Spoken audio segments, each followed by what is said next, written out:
vraiment... observer là.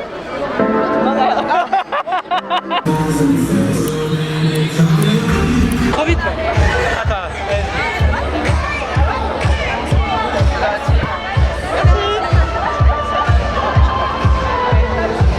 Tu veux des préservatifs? On sait jamais. Bah moi ça me parle parce que j'en fais partie, puis c'est un moyen de nous défendre, parce qu'on est plus accepté certes, mais il y a toujours des cas de réclusion de ceci, et puis on n'est pas forcément assez entendu par tout le monde, même si on est mieux entendu certes, mais pas assez encore.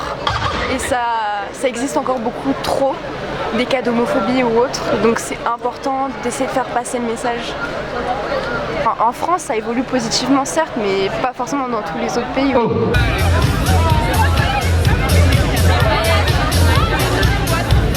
Déjà, on veut qu'on nous respecte dans la rue, qu'on respecte notre choix.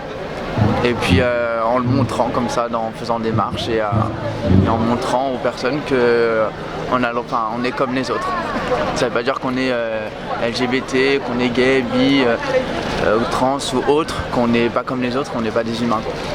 Voilà. Le président de l'association qui organise cette marche des fiertés est juste à côté de nous du char, monsieur Thierry Roquentin, le maire de Chambéry. C'est important de montrer à tous qu'on existe, qu'on est là, et que c'est pas forcément un métier caché ou c'est pas quelque chose qu'on a honte. C'est quelque chose qu'on veut montrer et on veut démontrer notre art, et cet art il existe, c'est pour ça qu'on est là aujourd'hui. Alors justement, expliquez-nous ce que c'est que cet art. C'est en fait, c'est un art je pense qui est complet. C'est avant tout de mise en scène, avant tout de maquillage, d'habillage, de stylisme. C'est un art où on touche à tout, et c'est pour ça qu'on a aussi le besoin de le montrer, puisqu'on n'est pas assez, je pense, exposé. Comment vous le nommez cet art? L'art du drag, tout simplement. Je tiens aussi à féliciter la jeune association LGBT+ Savoie. Bravo, bravo, bravo. Parce qu'à Chambéry, c'est quelque chose qui ne se faisait pas avant, il faut continuer à le faire, il y a beaucoup de travail à faire ici. Et il faut être fier de nos luttes, fier de notre amour, de nos identités de genre, de nos identités sexuelles. Et c'est important de marcher dans les rues, de continuer à le faire. Le combat il est encore long, il va être rude, et c'est en étant là aujourd'hui qu'on peut continuer la lutte. Pour le maire que je suis de lancer cette marche des fiertés à vos côtés, malgré la loi, malgré les campagnes de sensibilisation. Il reste trop d'agressions homophobes, d'injures, de souffrances. Face à tout cela, il faut que nous fassions bloc ensemble. Et notre présence nombreuse ici, c'est aussi pour cela. Cet enjeu de visibilité, il est essentiel dans le combat pour l'égalité. La marche des fiertés.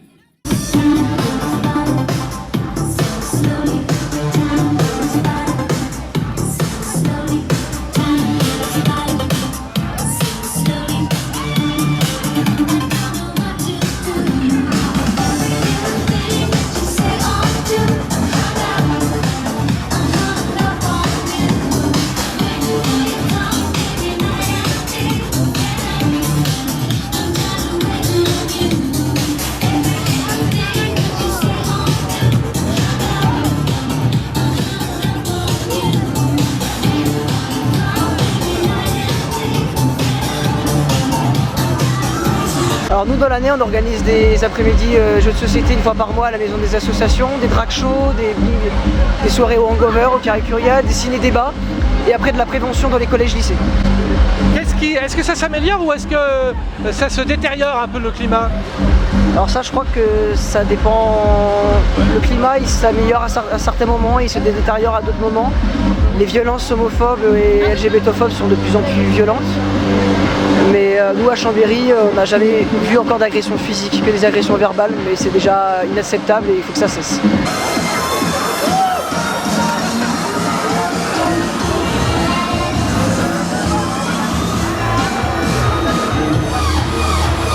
J'ai plutôt tendance à dire que les luttes queer et féministes, elles sont anticapitalistes, elles sont antifascistes et elles sont antiracistes, ou elles ne le sont pas, parce que c'est hypocrite en fait de faire semblant de ne pas voir que tout est lié et qu'on ne combattra pas une discrimination sans combattre toutes les autres, et que ça va d'un bloc, on on est vraiment dans une vision du monde intersectionnelle. Et je pense que c'est plutôt ce terme-là qui nous définira. Et toutes les formes de discrimination. C'est quelque chose d'important et il faut qu'on montre qui on est, quoi. Et que ça veut pas dire qu'on marche différemment, qu'on a des manières différemment et qu'on n'est pas comme on est comme tout le monde, quoi. Eh bien, Contact Savoie est une association de dialogue entre les personnes homosexuelles, gays ou lesbiennes, les personnes transgenres, les parents, les familles, les amis. Donc, on s'en dire tout le monde, dès l'instant que les gens se sentent concernés par la problématique. Qui évolue en bien ou en mal là, ces temps-ci? Eh bien, effectivement, en bien et en mal. Alors, on va commencer par le mal, comme ça on finira par le bien. Le mal, c'est qu'il y a de plus en plus de groupes extrémistes qui ne supportent pas la différence. Voilà, groupes de parents, groupes d'extrême droite. Et le bien, c'est qu'on a quand même obtenu des avancées ces 2 dernières années. La PMA pour toutes, l'interdiction des thérapies de conversion. Donc, on continue à avancer lentement mais sûrement. Et c'est important cette visibilité dans l'espace public là? Oui, je pense. C'est important de montrer que les personnes LGBT existent, bien sûr. C'est important parce qu'aujourd'hui on a besoin de visibilité, on a besoin de rappeler qu'on existe et que les choses ne sont pas figées et qu'il faut absolument avoir de la visibilité et se faire entendre. On est beau être en 2023, on est toujours là pour se battre, j'ai envie de dire, pour les mêmes sujets, l'acceptation, qu'on est normal, j'ai envie de dire, comme tout le monde en fait. Donc on est là pour le montrer, pour se battre pour ces sujets-là. Alors on a pas mal d'activités, on a toujours nos groupes d'écoute et de parole une fois par mois. Le matin du même samedi, nous avons un groupe d'expression théâtrale qui s'appelle les LGBTs. Et après notre groupe de parole, nous avons un groupe d'échange de livres, bandes dessinées et DVD. Alors ça se passe où? Ça se passe à la Maison des Associations, un samedi par mois. Ensuite, on fait beaucoup d'interventions au milieu scolaire, parce qu'on a l'agrément éducation nationale. On a une ligne d'écoute locale et nationale. On peut faire des entretiens individuels à la demande et on en fait beaucoup. Et on fait de temps en temps des conviviales pour que les gens se retrouvent juste pour le plaisir.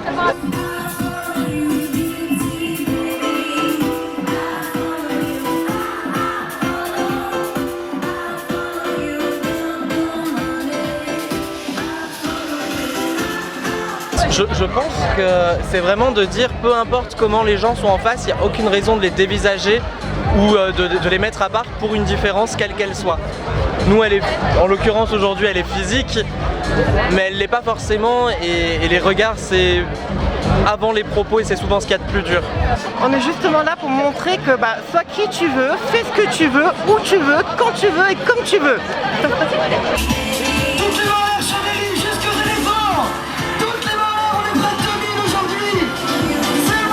On est un collectif qui s'appelle Tarlouse 7312. Nous, ce qu'on revendique, c'est une Pride plus politisée et en fait de créer des espaces en non-mixité où on crée des choses pour nous en tant que queer et par nous. Et du coup, on a... Excuse-moi, déjà c'est une provocation de reprendre ce terme-là. Hein, pourquoi c'est important pour vous de reprendre ce terme de Tarlouse?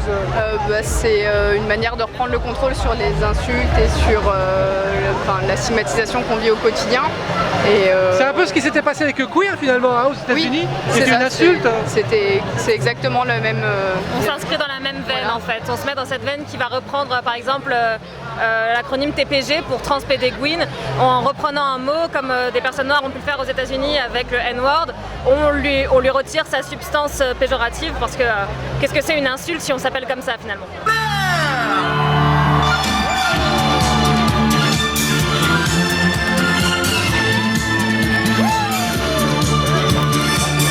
Qu'est-ce que c'est un aspect, une dimension plus politique dans la Pride? C'est d'avoir conscience qu'on est face à des enjeux actuellement dans la question antifascisme, dans la lutte contre la précarité, contre les discriminations qui sont politiques et où il y a un vide actuel profond et c'est ces revendications-là qu'on peut porter. Et aussi envers les personnes handicapées, envers les personnes cicatrisées, envers les personnes grosses qui sont oubliées. Voilà, de rappeler que toutes les personnes LGBT ne sont pas valides et ne pourront pas monter la montée de l'hôpital et qu'on va devoir faire un itinéraire bis pour nos camarades en difficulté et qu'on sera nombreux dans cet itinéraire bis.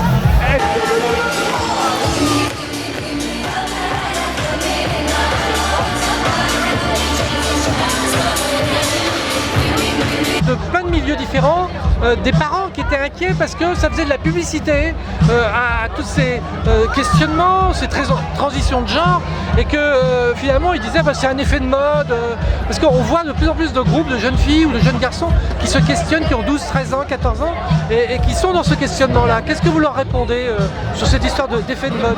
Je réponds que je pense que ça n'est pas un effet de mode. Je pense qu'il y a déjà des personnes pour qui c'est une évidence, depuis qu'ils sont jeunes, qu'il y a une erreur de casting. C'est-à-dire qu'ils ne sont pas dans le bon corps, et ceux-là, ils sont prêts à aller jusqu'au bout en sachant qu'il y a autant de personnes transgenres et de transidentité et de façon de vivre sa transidentité que de personnes transgenres. Après, je pense qu'il y a beaucoup de jeunes qui ne sont pas bien dans leur peau parce que de toute façon, adolescent, on n'est souvent pas bien dans sa peau et qui se posent légitimement beaucoup de questions sur ce qu'ils sont et sur la façon dont on se situe par rapport à cette identité de genre garçon-fille. Je pense qu'on ne les incite pas du tout, nous, à changer de genre. On les incite juste à se poser des questions qui pour eux semblent être les bonnes questions et les questions qui se posent. Quant aux parents, que pour les parents ce soit une véritable remise en question et même un tsunami, on est tout à fait d'accord et on pense que c'est très important aussi de tenir compte des questionnements des parents et de les prendre là où ils en sont. Comment vous réagissez-vous justement à, on va dire, cette peur un peu hein, qu'ont les adultes vis-à-vis des enfants qui, vous avez 15 ans, mais peut-être qu'ils sont encore plus jeunes et qui se questionnent par rapport à ça comme un effet de mode quoi. Bah, je pense que c'est un peu débile parce qu'on devrait laisser les enfants vivre leurs amours ou leurs questionnements et arrêter de les mettre dans des cases. Les enfants qui savent très tôt qu'ils aiment, qu'ils sont hétéros, un garçon qui aimerait une fille, on pose aucune question, ça ne pose aucun problème, mais par contre un garçon tôt de 10 ans qui saurait qu'il aime un autre garçon, ça pose problème et je trouve que c'est pas normal. Et bah qu'il change d'avis c'est pas grave parce qu'en fait ce qui compte pour l'enfant c'est qu'il soit bien sur le moment et si plus tard il change, c'est pas grave, faut juste laisser ce qui est le principal, c'est que pour l'instant on se sent bien, si plus tard on change, et ben on changera et ça sera la vie, ça sera comme ça. C'est très compliqué et si on n'a pas au moins des gens qui peuvent nous comprendre ou nous accompagner, que ce soit nos parents ou des amis, c'est encore plus compliqué. Bienvenue à Anne Cipra de parmi nous.